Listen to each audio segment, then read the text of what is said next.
আপনি যেদিন মরবেন সেদিনও মানুষ ভাত খাবে। লাশের সামনে মুসলমান আজকে জানাজা, লাশ সামনে, এখানে দাঁড়াইয়া জিগায় খানাটা কোন দিন কইয়া লাইলে বালা আছিল।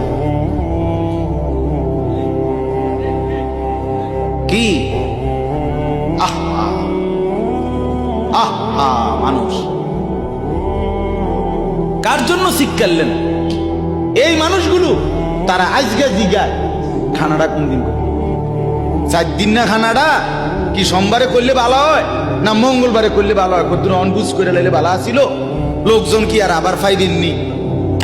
হ্যাঁ, মানুষ কি আবার কইটো আইবেন, আজকেই কইয়া লাইলে ভালো। ফলে জানাজার লাশের সামনে দাঁড়াইয়া আগে কইয়ালায় সবাই খেয়াল রেখেন সোমবারে খানা।